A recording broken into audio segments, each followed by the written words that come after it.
¿Cómo les va? Shalom Ubrajá, paz y bendiciones. Un gusto de estar con ustedes. Y sé que estamos en vivo para toda la gente de Facebook. Los amigos de Facebook que nos ven por toda América Latina, por todos Estados Unidos, los saludamos acá en Houston, Texas, 1:30, 1:30 de la tarde, prácticamente. Y los invitamos a que se comuniquen con nosotros, a que entren online y que nos saluden, preguntas, comentarios, que nos cuenten de dónde nos ven. Nos gusta saber de dónde están. Hay gente desde toda Sudamérica, Centroamérica y México y todo Estados Unidos. Así que bueno, esperemos que nos manden unos saludos y que nos digan que nos están allí mirando, a ver si se ve bien el programa, si se escucha bien, y después lo puedes dar un like también ahí en Facebook y mandárselo a tus amigos también, y en YouTube también creo que va a estar el programa puesto allí prontito. Dale like y mandáselo a tus amigos, y comentarios nos gusta mucho escuchar. Vamos a hablar hoy de un tema delicado, porque el otro día me preguntaron en una reunión, ¿cómo ve la relación entre Israel y la Iglesia? Históricamente, actualmente. La relación entre Israel y la Iglesia nunca fue buena. Yo no sé, somos los hijos del mismo Dios, pero es como los hijos, los hermanos, el hijo pródigo, el hermano, yo no sé, nunca escuché realmente a los cristianos estar agradecidos a Israel por habernos dado la Biblia. La Biblia es la historia de Israel, ¿no? Y está toda escrita por gente de Israel, gente judía. Martín Lutero tomó la Biblia esta y dijo, esta es la autoridad, es la palabra de Dios. Y como que se adueñó de esto, porque la verdad que nunca dijo gracias a los judíos por esto. Y lo que pasó fue que los judíos tampoco le dieron las gracias. Si los cristianos son poco agradecidos, los judíos tampoco son demasiado generosos, y nunca le dio las gracias. Y él pensó, creo, Martín Lutero, la Reforma, por exaltar las Escrituras, los judíos iban a... Esta era en Alemania, ¿no? Estaba la gran comunidad judía allí en Alemania, y pensó que el pueblo de Israel lo iba a seguir, yo creo.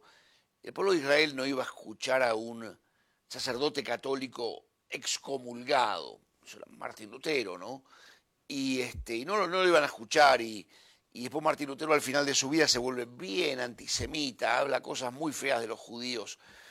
Una relación muy, muy, muy rara. Y teológicamente me preguntaron, y bíblicamente, quiero decir esto, Islam es otra cosa. Islam va a venir en los años 600 después de Jesucristo, y va a ser otra cosa, es diferente. Pero judíos y cristianos usamos la misma escritura, tenemos los mismos textos, sí, pero los judíos no quieren ver el Nuevo Testamento.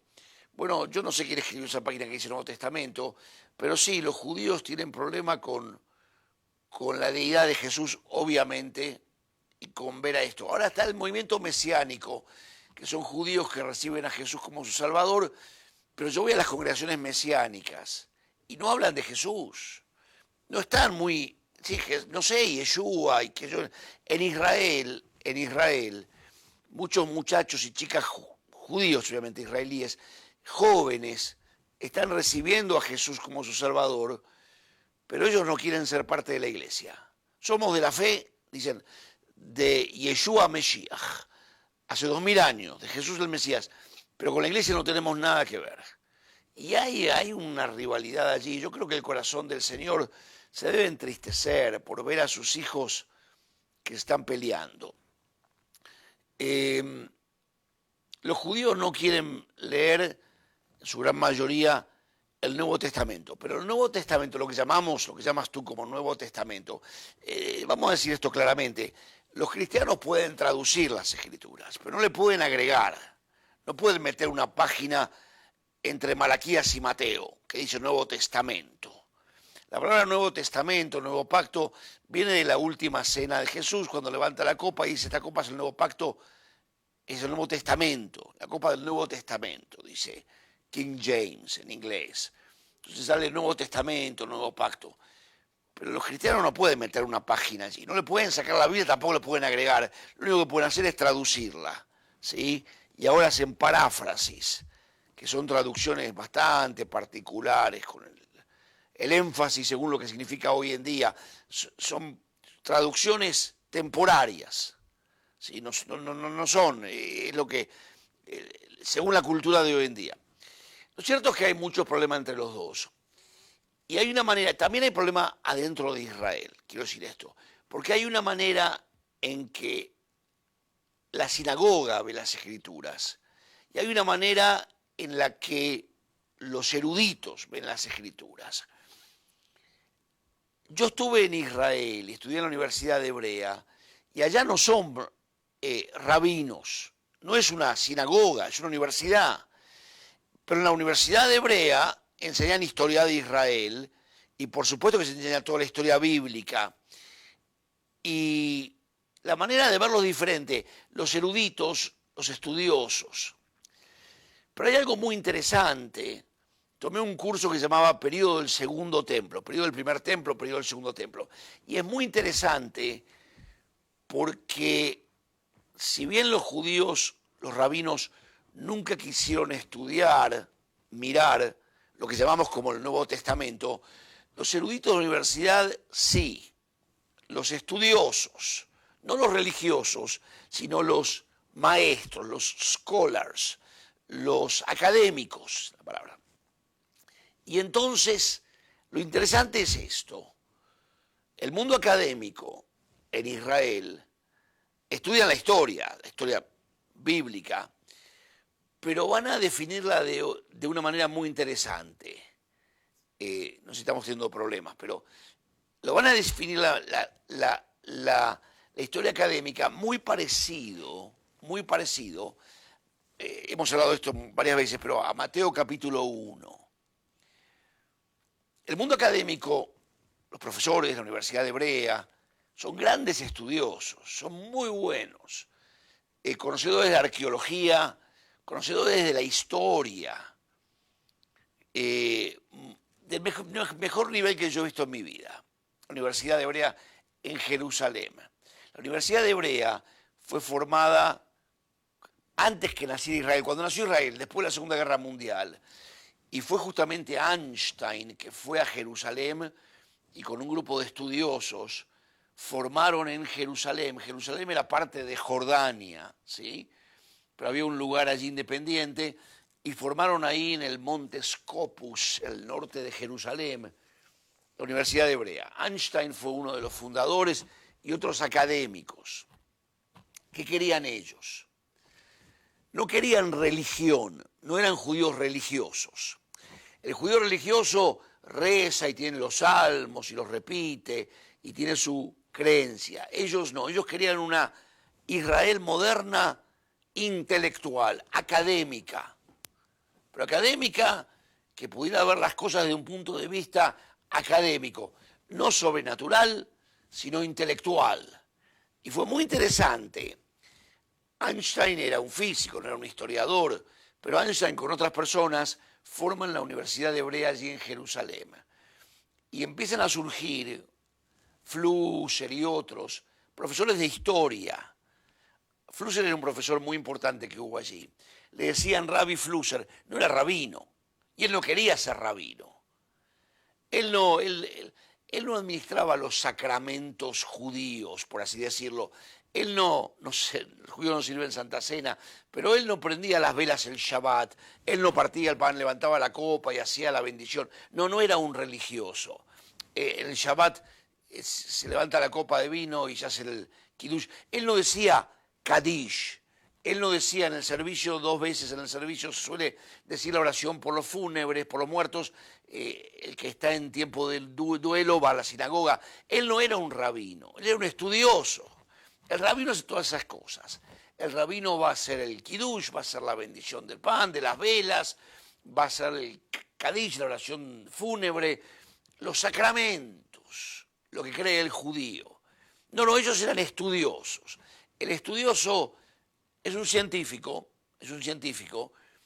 y se va a encontrar con las mismas historias bíblicas, va a tomar la Biblia, pero va a tener problemas muchas veces con lo sobrenatural, con la resurrección de Jesús, con la deidad de Jesús. Ahí sí va a tener problemas.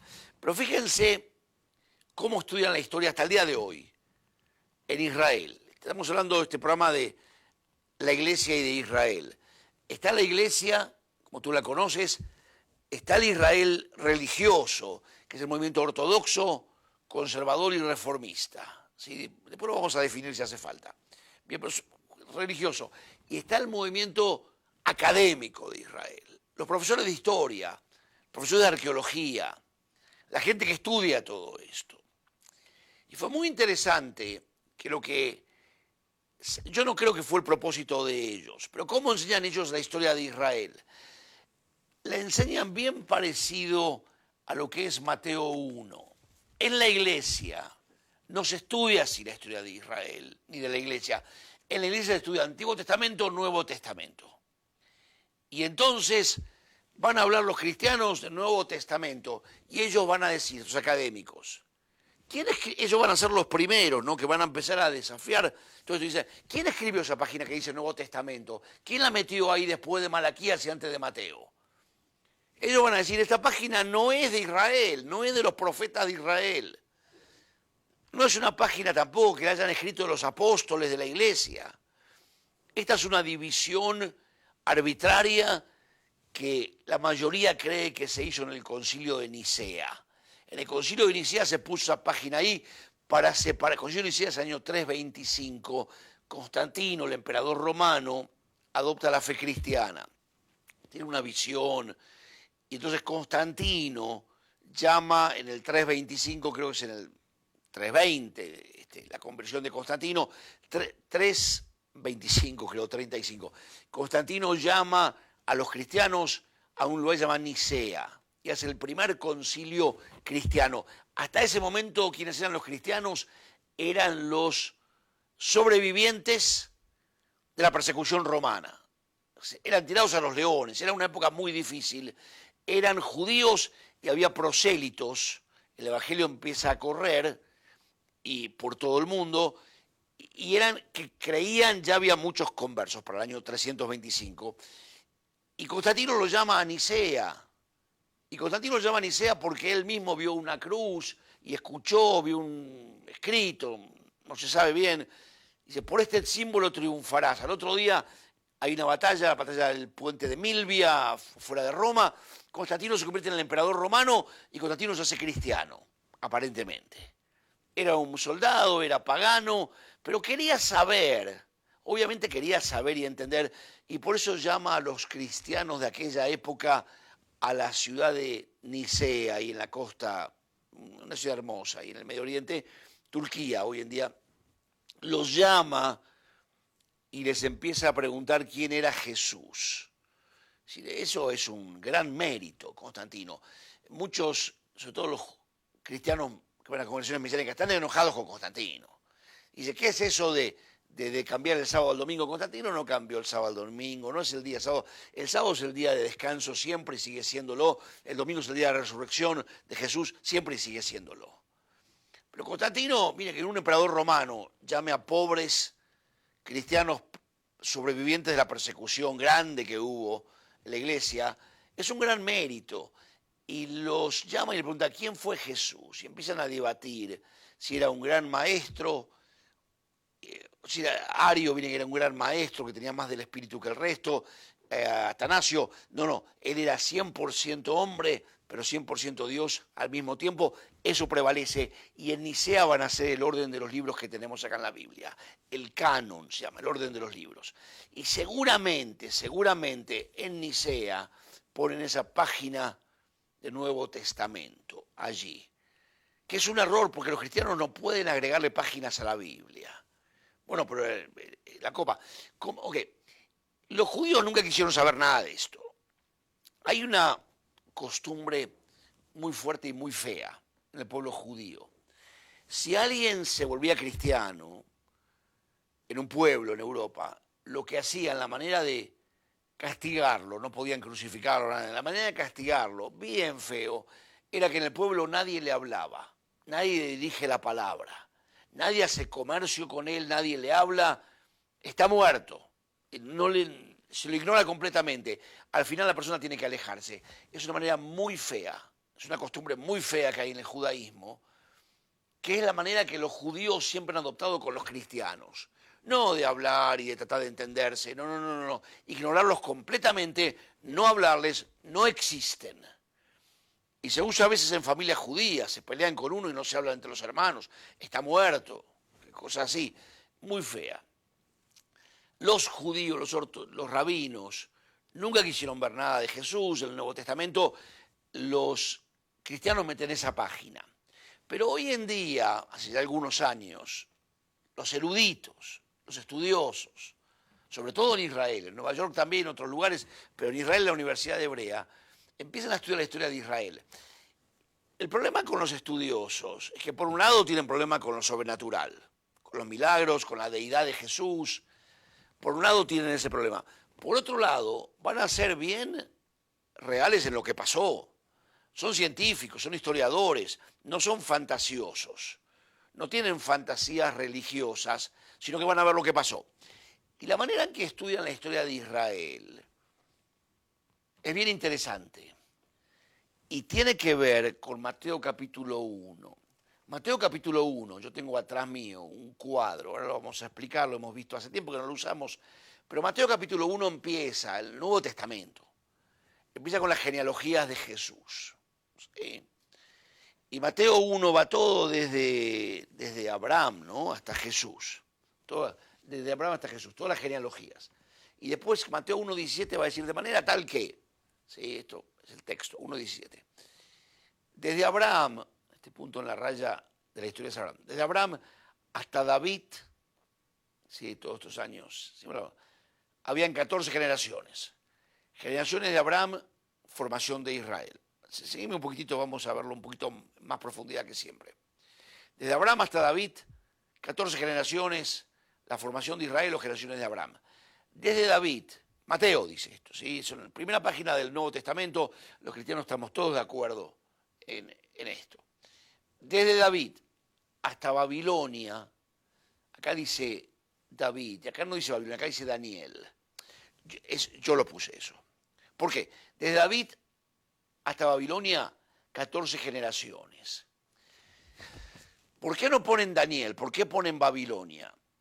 Daniel es un personaje cuestionado en el pueblo de Israel. Los judíos casi que no leen el libro de Daniel. Les contaba una vez, un muchacho me llamó, judío que estudiaba en Israel, vio el programa de televisión y me dice, me echaron del seminario rabínico en Israel. ¿Por qué te echaron? Estaba leyendo el libro de Daniel.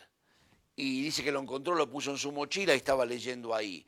Y los judíos tienen mucho problema con Daniel. Daniel estaba, ¿te acuerdas del profeta Daniel? Estaba tan cerca de Nabucodonosor. Desde chiquito con Daniel empieza el cautiverio a Babilonia. Daniel había sido llevado a Babilonia. Vamos a verlo en el mapa en unos momentos más. Daniel es llevado a Babilonia. Y Daniel de muchachito estaba muy cerca del rey de Babilonia, de Nabucodonosor, un antecesor de Saddam Hussein, ¿te acuerdas de él?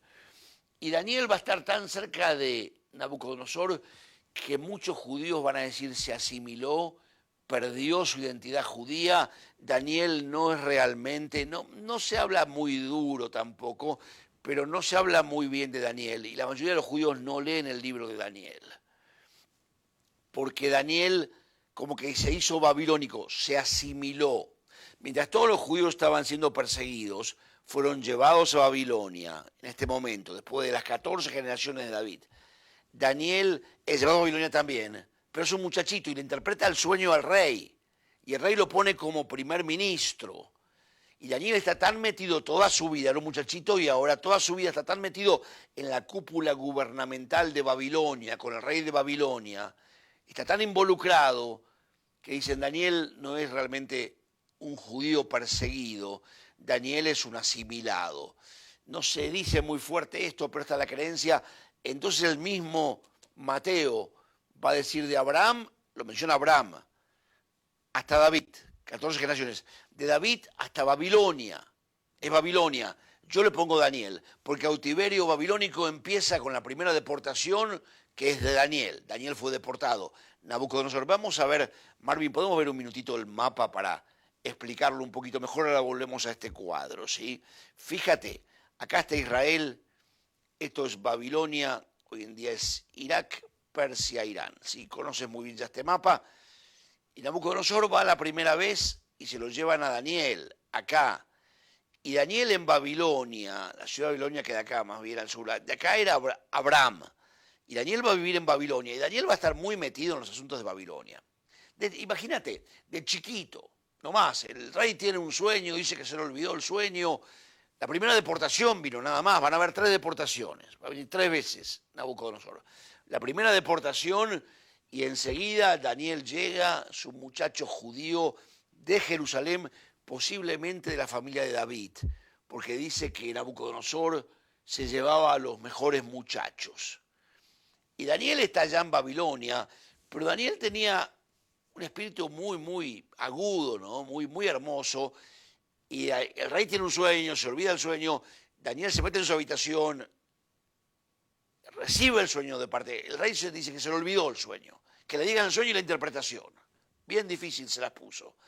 Y Daniel va a su habitación y recibe de parte del Señor el sueño, la visión, el sueño. Oh rey, tú estabas en tu palacio, en tu cama, pensándolo por venir, y tú tuviste un sueño y veías una estatua. Daniel le dice qué es lo que vio.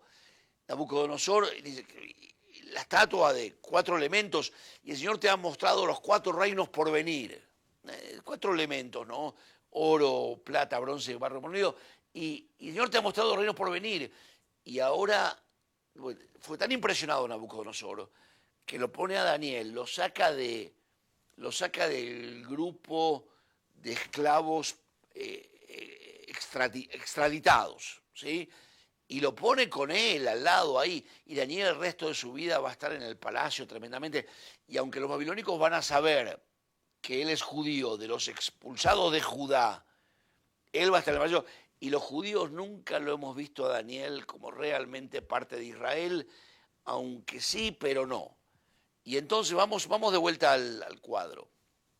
Este Daniel, estamos hablando de acá está Jesús, ¿verdad? Estamos hablando de unos 600 años antes de Jesús. Entonces, Mateo 1, estamos hablando de los estudiosos de la Universidad Hebrea de Jerusalén, profesores de historia, arqueología, maestros hoy en día. Van a enseñar la historia de Israel. Los rabinos no quieren estudiar nada de esto, pero ellos van a decir, como Mateo, habían 14 generaciones, dice Mateo, vamos a explicarlo bien, desde Abraham hasta David, generaciones de Abraham, formación de Israel. Y se estudia Abraham, Isaac, Jacob, Egipto, no hay mucho de esto, pero Egipto, la esclavitud, la salida de Egipto, el cruce del Mar Rojo, la Pascua, todo lo que pasó, la conquista de la tierra. Y después se estudia más, son 14 generaciones, después de la conquista de la tierra con Josué, viene la época de los jueces, 322 años, el último Samuel.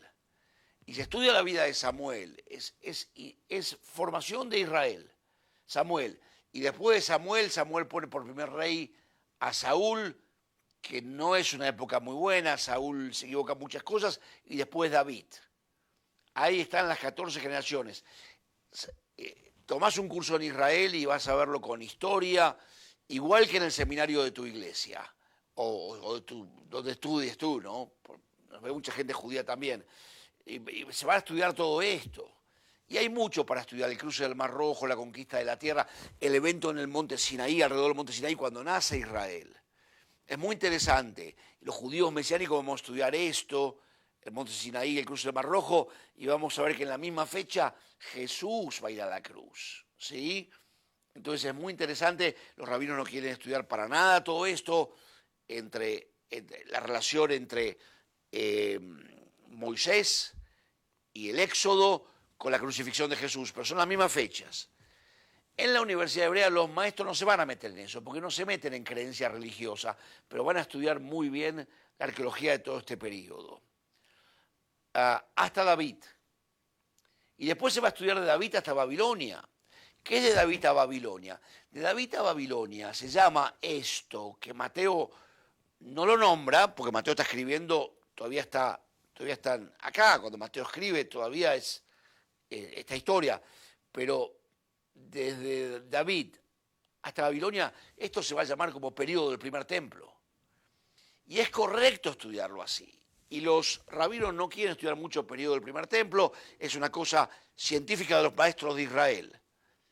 Pero los profesores lo enseñan así, y cualquier cristiano tiene que estudiar esto, va a estudiar esto mismo, periodo del primer templo. ¿Qué es? Es David, y el mejor texto es el texto bíblico, y los salmos de David, y Salomón, y después puedes ver acá que hay una racita así, y después de la muerte de Salomón es la división de los dos reinos, el reino del norte y el reino del sur. Hemos hablado mucho de esto. El reino del norte se separa de Jerusalén.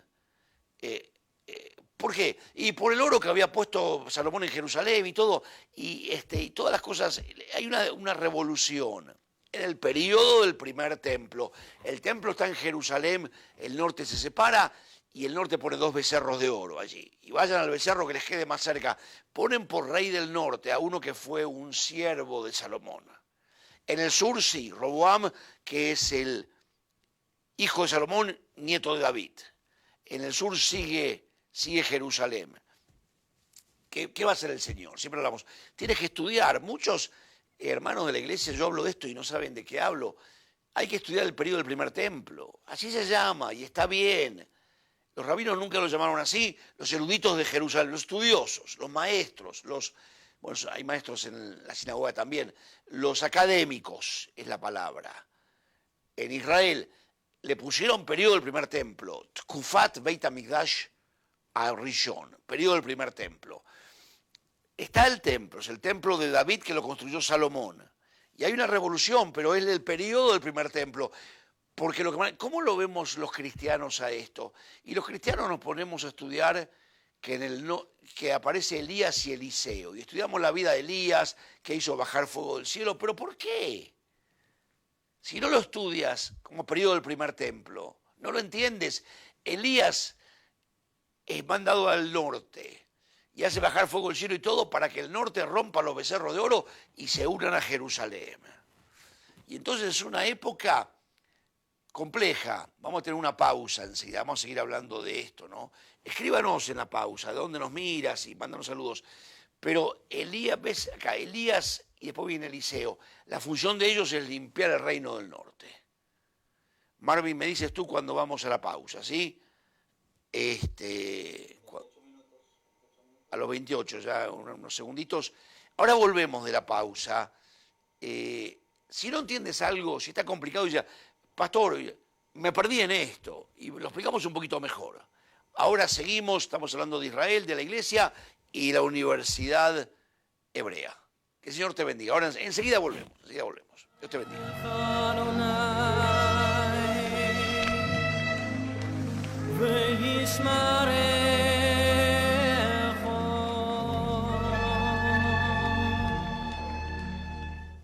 Bueno, ya estamos de vuelta. Espero que me vayas entendiendo. Una cosa es la sinagoga, otra cosa es la iglesia y otra cosa es la universidad hebrea, los centros académicos. Yo no sé cómo estudiarán esto todavía en universidades cristianas, que fueron cristianas, en Inglaterra, Cambridge, en Oxford. Pero es muy interesante lo que está pasando en Israel, no con los rabinos, sino con los académicos. Mira, escribinos de dónde nos ves, mandanos alguna noticia, saludos. ¿Nos está escribiendo alguien, Marvin? O a veces está muy interesante y están todos mirando y atentos. A veces no nos mira nadie, no sé, espero que sí nos estén mirando, ¿sí? ¿Tenemos algunos mensajes, algo ahí o vamos a esperar un poquito más, Marvin? José Colón dice buenas tardes. Jennifer Trigos, buenas tardes, Dios les bendiga. Josué Chiquillo Arias, saludos desde la Ciudad de México. Díganos dónde nos escriben, sí, desde México, muchos nos ven desde José México. Colón, mucho del Nuevo Testamento es aprobando el Antiguo Testamento, es probando apóstol Pablo probando con el Antiguo Testamento que Jesús es el Mesías. Vamos a ver un poquito de y esto. explicando a los gentiles principios cristianos, muchos de ellos basados en la ley. Vamos a ver un poquitito. Marcelo, Pichirilo, Ricciardi, Pablo. bendiciones, gracias por compartir desde Montevideo, Uruguay. Liz Otelo, Shalom Rabino, que Hashem lo bendiga y guarde siempre, me encantan sus enseñanzas desde México. Hay una posibilidad de que vayamos a México pronto a predicar en algunas iglesias, yo les voy a informar, un viaje. Miguel Turcios desde Honduras, Vilma Reséndiz, Vilma. en Brasil ahora. Está en Brasil. ¿Qué tal, Vilma? Saludos. Jennifer Trigos de Colombia. Y César Salvatierra de Santa Cruz, Argentina. Está bien. Vamos un poquito. Síganos escribiendo. Al final nos gusta saber que nos están viendo y si hay alguna pregunta o algún comentario. Mira, hablamos del periodo del primer templo. Esto, algunos hermanos dicen, ¿qué es el periodo del primer templo? Yo nunca escuché esto. Sí, periodo del primer templo es las generaciones de David y lo que pasó después. Y tenés que conocer la revolución que hubo y el reino del norte. Y en el reino del norte entonces Elías y Eliseo, tremendos milagros. ¿Qué son todos esos milagros? Tienes que entenderlo un poco. Todos esos milagros tienen que ver con que el Señor quería. Vienen los soldados a verlo a Elías. Y Elías baja fuego del cielo y los quema a los soldados. ¿Quiénes son los soldados? Elías lo que quería, el Señor le puso esta carga, que el reino del norte se uniera de vuelta con el reino del sur, que rompan esos becerros de oro que pusieron ahí y que vayan a Jerusalén, que vuelvan a ser un solo pueblo. Elías no puede unir al pueblo. Y Eliseo hace el doble de milagro y no puede unirlo. Y después viene un profeta que no lo entendemos muy bien, que se llama Jonás. Y Jonás, decíamos el otro día, Jonás, el Señor lo manda a Nínive. ¿Sabes qué es Nínive? Marvin, pongamos un minutito el mapa. Vamos a ir y de vuelta. Nínive es la capital de Asiria. Mira, estaba acá Jonás, se toma un barco para otro lado para no ir. El Señor lo manda a Nínive, acá, al norte de Venezuela, iba a decir, de Babilonia. Al norte de Babilonia, acá en Nínive. Jonás no quiere ir. Vino Elías, vino Eliseo y en el reino del norte está Jonás. Y Jonás va a hacer el triple de milagros y va a limpiar el norte. Y el Señor lo manda acá a Nínive. ¿Qué estaba haciendo el Señor? Si no lo ves con este foco, no lo entendés. El Señor estaba preparando a Nínive, a Siria, la espada de Nínive. Porque 70 años después Nínive va a venir, Asiria va a venir y va a destruir el reino del norte. Va a destruir las tribus de Israel. Dice, Jonás, ¿para qué fuiste? Que el Señor los hubiera destruido. No, el Señor está usando a Jonás para afilar la espada, para decirle a Israel que viene juicio. El Señor está mandando un profeta de Israel a Asiria y 70 años después Asiria va a destruir el reino del norte. Vamos al cuadro de vuelta, Marvin, por favor. Y si... Y podemos ver este cuadro un poquito más grande, Marvin, un minutito, a ver si se ve bien y si no vamos a volver acá. Discúlpeme que molesto tanto, pero estamos en una clase. Aquí, Elías y Eliseo, ¿verdad? Después viene Jonás. Jonás se va a ir ahí a Siria, va a volver y fíjate acá que la raya se termina. Está bien, Marvin, puedo dejarlo así. La raya se termina porque Asiria viene de allí desde lejos y va a destruir al reino del norte. El Señor no podía soportar esos becerros de oro en el norte. Ponen uno ahí en Dan, bien al norte, y otro en Betel, ahí al norte también, pero la parte sur del norte. Y empiezan es una cosa horrible, aparece Jezabel, aparecen un montón de demonios, aparece una satánica Jezabel que lo quiere matar a Elías. Elías se va, la única vez que baja, se va hasta el monte Sinaí, hasta abajo de todo, se va Elías. Y Elías se va ahí porque dice, Señor, he sentido un gran celo por Israel, mataron a su profeta, me quieren matar a mí también. Y la gente del norte no se entrega. Y el Señor dice, ¿qué haces tú aquí? El Señor sabía lo que hacía allí. Y lo manda de vuelta arriba de todo, a Damasco, a Siria. Y úngelo a Eliseo. Y después viene Jonás, pero ya es tarde. Ya el Señor lo manda a Nínive y Nínive va a ser el que va a venir y va a destruir el reino del norte. Y ahora esto se llama Saúl, David, Salomón, monarquía unida. Esto se va a llamar reino dividido. ¿Ves que está dividido el reino norte y el reino del sur? Y después de la caída de Samaria, después que el reino del norte cae, se va a llamar reino solitario de Judá. En el norte, ¿qué va a pasar? El norte es la Galilea, Samaria y Galilea. Todo van a ser desolaciones. Va a haber un profeta importante, te mencioné el otro día, Nahum. En las desolaciones de la Galilea, Nahum, Kfar Nahum, Capernaum, donde Jesús se va a instalar, en la aldea de Nahum. Kfar es aldea en hebreo. Kfar Nahum, ahí se va a instalar el profeta Nahum, su aldea es Capernaum, y va a decir, el Señor va a restaurar a la Galilea. Nadie le cree. El Señor va a restaurar a la Galilea, y van a ser años después, recién acá, siglos después, en el que Jesús va a venir y se va a establecer en la Galilea y en Capernaum, y la iglesia va a nacer y van a ser todos galileos, del norte. Creo que todos o casi todos, bueno, Judas era Iscariot de Cariot, van a ser de diferentes partes del norte. Y va a ser realidad la profecía de Nahum, y el pueblo donde Jesús va a obrar su ministerio va a ser Capernaum, Kfar Nahum se llama. Acá queda el reino solitario de Judá. Aparece un profeta importante acá. Aparece un profeta cuando es destruido el norte, aparece en el sur, en Jerusalén, el profeta Isaías. Isaías dice, el Señor va a defenderlos. Esto es todo periodo del primer templo. Tienes que entenderlo, tienes que saberlo. Si no, no entiendes la Biblia. Isaías aparece acá y el norte está siendo atacado por Asiria. El Señor va a defender al reino del sur, a Jerusalén. Él va a luchar. Hay un rey muy bueno. David era tremendo. Y Ezequías, el segundo rey mejor de todos los que hubieron, Ezequías. Y Ezequías e Isaías. Y el Señor defiende al reino del sur, a Jerusalén y la salva. Los asirios se vuelven a su tierra. Y aparece un profeta más después, que es Jeremías, al final.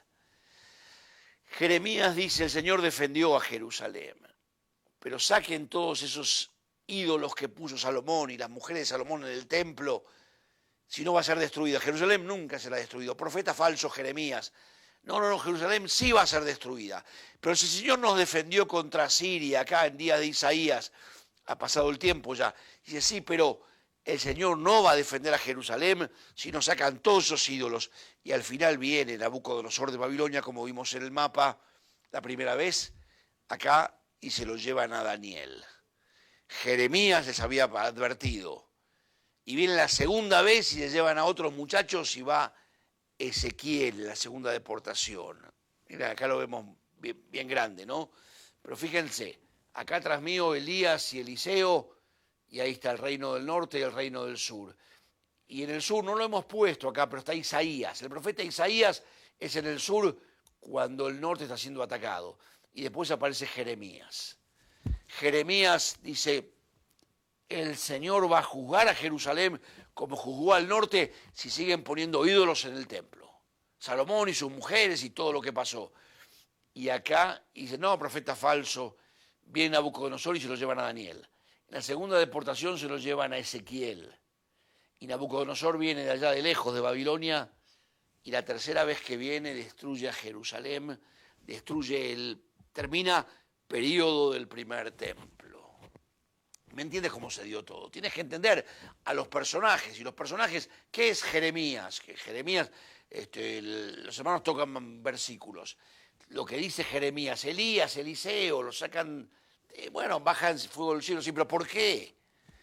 Y Jeremías se va a Egipto, huye a Egipto y muere en Egipto después, y el templo fue destruido, y el período de David, o período del primer templo, todo esto es período del primer templo, llega a su fin, y el Jerusalén está destruida, y ahora estamos en Babilonia. En Babilonia, ¿qué pasa en Jerusalén? ¿Qué pasa en la tierra? Se meten allí los samaritanos, hay un montón de cosas, pero no hay presencia judía, no hay profetas. Y en Babilonia, dice la Biblia, 14 generaciones de David hasta Babilonia. Y en Babilonia está Daniel. Daniel había nacido en Jerusalén, de la familia de David, se lo llevan cautivo. Y ahora Daniel en Babilonia de muchacho. Ahora la profecía no va a estar en Israel. Jerusalén está toda destruida. Terminó el primer templo. Si van a Israel y van a estudiar la arqueología del periodo del primer templo, van a ver algunas de las murallas. Todavía no apareció Nehemías ni Esdras. Esto es primer templo. Se va a después reedificar. Pero Daniel en Babilonia es tremendo. Daniel es un personaje lindísimo, aunque los judíos piensan que se había asimilado, hecho un babilónico. Daniel le va a interpretar el sueño a Faraón, a Nabucodonosor, rey de Babilonia. Hay dos, quiero que entiendas esto, el mundo antiguo. Tenemos a Babilonia y tenemos a Egipto. Al principio, acá aparece el problema con Egipto, ahora es con Babilonia el tema. Babilonia era la torre de Babel, era donde todo empezó. Abraham había salido de Babilonia y había ido hacia Egipto. Pero ahora el tema de Daniel es hermoso, porque hace mucho que no hablamos de él y me encanta hablar de él. Daniel tiene 15 años tal vez, y está en Babilonia esclavo, deportado. Nabucodonosor tuvo un sueño, se lo olvidó. O me dicen el sueño, cuéntenos el sueño, y la interpretación, cuéntenos el sueño para que lo podamos interpretar. Me lo olvidé, me dicen que sí el sueño. Y Daniel se mete, Daniel tiene una tradición profética de Jeremías, de Isaías, de David, es de la casa de David de Jerusalén y ahora está viviendo en cadenas en Babilonia. Y no hay templo, el templo va a ser destruido, ¿no? Y Daniel está allí, recién vino la primera deportación, todavía no viene la segunda y la destrucción del templo. Y Daniel se mete en su habitación y dice, ¿qué es lo que pasa? Que el rey tuvo un sueño que se le olvidó, que si no lo dice el sueño nos va a matar a todos. Y Daniel se mete en su habitación a la noche, de rodillas, y empieza a incurrir en el Señor, a buscar en el Señor. Y el Señor le muestra el sueño, le da una visión, y le muestra el sueño y le da la interpretación. Y la visión es esta estatua de 4 elementos. La interpretación es que 4 gobiernos van a venir sobre la tierra en los próximos años. Cuidado con la copa. 4 gobiernos. Y en el tiempo y Daniel ve también una piedra que le pega a la estatua y la desmenuza.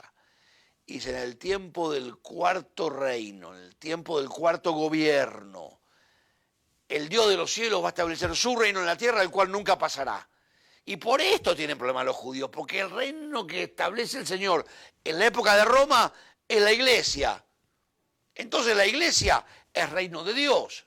Pero los judíos, hasta los judíos mesiánicos hoy en día en Israel, tienen problemas con la iglesia, no quieren saber nada de la iglesia. Nos persiguió tanto y ahora nosotros no somos parte de la iglesia, somos parte de la fe de Yeshua Mesías, Jesús el Mesías. Pero lo cierto es que acá, la profecía de Daniel va a explicar lo que se llama esto como, se va a llamar, periodo del segundo templo. Importantísimo. Daniel va a empezar a explicar acá y va a decir, van a venir 4 gobiernos sobre la tierra. ¿Sí? Y en el tiempo del 4.º gobierno, el Dios de los cielos va a establecer su reino en la tierra, el cual nunca pasará y el cual desmenuzará los reinos de la tierra. Esa es la descripción de la iglesia. El reino de Dios que nunca va a pasar y que va a desmenuzar todos los reinos de la tierra. La iglesia se mete en todos los reinos de la tierra. La iglesia tiene que meterse, las misiones, tiene que meterse en todos los reinos de la tierra y desmenuzarlos. La iglesia no va a todos los reinos de la tierra con la espada a destruirlos, a conquistarlos. No, va a desmenuzarlos y se mete en cada uno de los reinos de la tierra. Una descripción hermosa de lo que va a ser la iglesia. Y la iglesia es parte del plan de Dios. Los judíos mesiánicos tienen problemas con esto porque somos herederos de persecuciones y de peleas. Pero es hermosa la visión de Daniel. Y la visión de Daniel habla de estos 4 reinos. ¿Y sabes qué es? El primero es Babilonia, obviamente, la cabeza de oro. Y el segundo es Persia. No vamos a ir al mapa, después vamos, lo conocen el mapa. Babilonia y Persia están uno al lado del otro, Irán e Irak. Bueno, ahí está, gracias Marvin. Acá está Babilonia. Y después va a venir Persia. Claro, cuando Daniel es un muchachito y está explicando todo esto. Daniel lo van a condecorar y lo van a meter como gran consejero del rey. Obviamente. Pero vive en Babilonia, Daniel. Cuando Daniel es viejo ya, al final de la vida de Daniel, se cumple esto de que viene Darío de Persia. Este país se llama Medo-Persa, de Medio Oriente, el imperio Medo-Persa, Persia. Es Irán hoy en día. Y Medo-Persa Darío va a entrar y va a conquistar Babilonia. Y ahí los judíos vamos a estar en Babilonia, vamos a quedar en Persia. Y ahí va a haber va a venir el segundo reino. Persia es diferente. Si Babilonia era bravo con nosotros, Persia fue muy bueno en un sentido. En Persia, los judíos que habían sido deportados, los hijos, los nietos, Persia parece Nueva York en un sentido. Los judíos que están allí van a hacer seminarios rabínicos y van a estudiar. ¿Te acuerdas de los Reyes Magos cuando Jesús nace? Que van los sabios del este, adoran a Jesús, acá está Israel, y después vuelven a su tierra. Porque en Persia estaban como los judíos de Nueva York. En Persia va a haber una reina, Esther, que es una chica judía. Va a haber problemas con Amán, va a haber antisemitismo, siempre hubo en contra del judío, pero también va a haber una reina. Y en Persia van a ser la próxima generación, y como 100 años después van a nacer un tal Nehemías y un tal Esdras. Sí, en Persia, ya no es en Babilonia. Daniel habló de 4 reinos, ese es el segundo reino, va a ser en Persia. Y va a estar este Nehemías, no Jeremías, Nehemías, que va a ser el asistente del rey, el copero del rey. Y Nehemías va a conseguir el favor del rey y el rey le va a permitir volver a Jerusalén. Estamos hablando de periodo del segundo, bueno, en realidad son los años de desolación de Jerusalén. Va a empezar ahora el periodo del segundo templo. ¿Cuándo empieza? Vuelve Nehemías con carta de gobernador del rey, con dinero del rey, y va a empezar a edificar los muros, reedificar los muros de Jerusalén. Va a empezar lentamente el periodo del segundo templo. Interesantísimo. Los estudiosos que estudian esto lo tienen bien claro qué fue lo que pasó. Van a tener problemas con la deidad de Jesús, obviamente.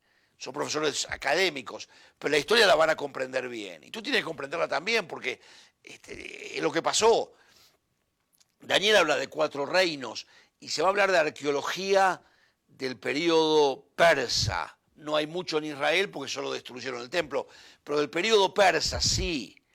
Cuando vuelve Nehemías, reedifica las murallas. El problema con los que se establecieron ahí un grupo que había venido desde acá, que llaman no los saduceos, mi cabeza no anda muy bien, se llaman los samaritanos. Y va a volver Nehemías y va a empezar el problema con los samaritanos. El templo va a empezar a reconstruirse los muros de Jerusalén y el templo. Y los samaritanos van a protestar y va a ser interrumpida. Y después va a venir otro judío, no político como Nehemías, que estaba con el rey, sino un judío que estudió mucho ley judía, que estudió bueno, todavía no está el Talmud hecho, pero estudia mucho las escrituras judías y llama a Esdras. Nehemías y Esdras. Esdras va a volver. Y si Nehemías reconstruye el físico de Israel, Esdras va a reconstruir el espíritu de Israel. Esdras va a empezar a ver quiénes eran sacerdotes en el templo en la época de David, antes, ¿sí? ¿Quiénes eran sacerdotes? Y va a poner a los nietos y bisnietos de ellos como sacerdotes en el templo, de vuelta. Y los instrumentos de música. Y realmente el padre de la segunda Jerusalén, esta va a ser Nehemías, pero el padre del segundo templo va a ser Esdras. Judío persa, muy educado. Esdras, tenemos que hablar bastante de Esdras y hoy no vamos a tener tiempo. Esdras escribe seguramente el libro de Job. Vamos a ver por qué digo esto. Esdras escribe 2 libros importantísimos, las crónicas. Las crónicas son una historia de nuevo, al volver van a contar de vuelta la historia de Israel con un foco diferente. Otro día hablamos de esto, son escritos de Esdras. Esdras escribe el libro de Esdras y Nehemías, que es un solo libro. Y empieza el periodo del segundo templo. La época, vamos al cuadro, Marvin, por favor. La época babilónica, gracias. La época babilónica, la época persa. Hay arqueología de Babilonia, muy poca, la destrucción. arqueología de Persa está toda la parte de la reconstrucción del templo, eso es época persa. Y después viene algo, claro, termina, la época persa aparecen 3 profetas, Ageo, Zacarías y Malaquías. Es época persa y es principio del periodo del segundo templo. Ya Daniel había muerto, ¿no? Daniel estuvo en Babilonia. Daniel lo que vivió en una época de babilónica y vio la transición, perdón, entre Babilonia y Persia. Daniel. Pero ahora Esdras, Nehemías. Y va a aparecer el profeta Ageo, Zacarías y Malaquías. Ageo, tremendo. Alientan al pueblo que reconstruyan el templo. ¿Por qué son pobres? ¿Por qué no tienen? Porque cada uno reconstruye su casa y el templo quedó abandonado. Es la reconstrucción del templo, que empezó Esdras. Esdras es el padre espiritual del segundo templo. Y después viene una época, estoy mirando el reloj porque quiero hablar de Jesús, pero viene una época que es la época griega. Marvin, ¿me pones el mapita un minutito, por favor? Un minuto. Estamos hablando de que el pueblo de Israel, acá atrás mío, fue llevado a Babilonia y a Persia. Estamos volviendo de Persia. En este mapa no lo tenemos. Está muy bien. Estamos volviendo de Persia. ¿Sí? Esdras, Nehemías, lo que estoy explicando. Y del otro lado, tenemos que traer un mapa más grande. Hay uno por ahí, pero creo que no lo tenemos hoy. Del otro lado está Europa. Del otro lado, contemporáneos con Esdras y Nehemías volviendo, acá aparece una cultura tremenda, que es la cultura griega. Aparece un tal Sócrates, un filósofo, un pensador, y aparece su alumno Platón y su discípulo Aristóteles. Los 3 grandes filósofos. Ahí está el mapa, gracias. Mira, está muy chiquito, un poco chiquito, pero mira, acá está Israel. Babilonia, Persia. Volvimos de Persia. Nehemías primero reconstruye los muros, empieza con el templo. Después Esdras, estamos explicando. Al mismo tiempo que ellos regresan acá, en Marrón, esta península, esta punta en Europa. ¿Sí? Esto ya es Europa, Alemania. Bueno, lo estoy tapando yo demasiado, este mapa. Pero acá en Europa, y acá tenemos a España, y ya vamos avanzando en el tiempo.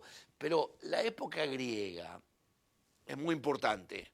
En principio, estamos en época persa y vamos volviendo desde las Nehemías. Pero empieza a aparecer una cultura importante. Sócrates, Platón, Aristóteles. Y lo que va a ocurrir años después es que un general griego, Grecia de allá de Europa como veíamos, se va a fortalecer, Alejandro Magno. Y Grecia no va a estar interesada, es el periodo intertestamentario, es el periodo del Segundo Templo, es periodo del Segundo Templo. Y Grecia no va a estar tan interesada en Israel, va a estar interesada en Babilonia, ahí empezó la civilización, y en Persia. Y Daniel había, capítulo 8, había visto un carnero y un macho cabrío que se peleaban. Y el profeta y el arcángel Gabriel, un ángel, había aparecido y le dice, esto no son 2 animales, es una guerra entre Babilonia y Persia. Esto va a pasar y acá está pasando. Daniel era tremendo en sus profecías. Y lo que va a pasar es que Grecia va a cruzar toda la tierra. Vamos con el mapita de vuelta si podés, Marvin. Grecia va a cruzar, Alejandro Magno, general griego, va a cruzar toda la tierra y va a atacar a Babilonia, lo que Daniel había visto antes, y va a terminar el periodo griego y ahora empieza el periodo persa termina y empieza el periodo griego. Escúchame, Jerusalén va a quedar ocupada por los griegos. Y van a venir, vamos a hablar en otro momento, pero van a venir los griegos con el gimnasio de Grecia, con la moda, con las capas rojas, con los estudios universitarios, con los diplomas, con la política. Y van en el periodo griego, periodo intertestamentario, entre el Antiguo y el Nuevo Testamento, es periodo del Segundo Templo, y Grecia va a traer toda su cultura, y los judíos vamos a quedar súper helenizados, hechos como los griegos, nos van a súper robar el corazón. Si Babilonia nos robó el templo, Grecia nos robó el corazón. Y lo que va a pasar es después que al lado de Grecia, en Europa, está Roma. Y Roma va a conquistar a Grecia y todo lo que era de Grecia después va a ser de Roma. Y es en el tiempo de Roma que Jesús viene a la tierra. Para los estudiosos va a ser época romana, aparece un rabino que los 33 años lo matan, los romanos por insurrección, dicen que resucitó y ahí se quedan los estudiosos. Pero para nosotros la época romana es tremenda, es la profecía de Daniel. El Señor estableció su reino en la tierra, el cual nunca pasará. Y los historiadores no quieren tratar con la resurrección de Jesús, obviamente. Para nosotros es la profecía de Daniel. Los historiadores estos, y ya se nos acaba el tiempo, me dice Marvin, muchos no quieren hablar de la deidad de Jesús, no quieren meterse en esto, pero es tremenda. Pero esto, vamos a seguir hablando, periodo del segundo templo, ahora ya se me acaba el tiempo, pero el periodo del segundo templo, tienes que conocerlo, tienes que entenderlo.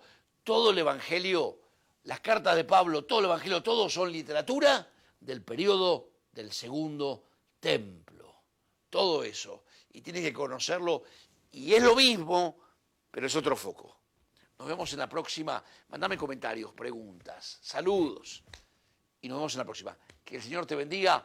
Míralo, repetirlo el programa, que tiene un montón de información. Shalom Ubrejá, paz y bendiciones.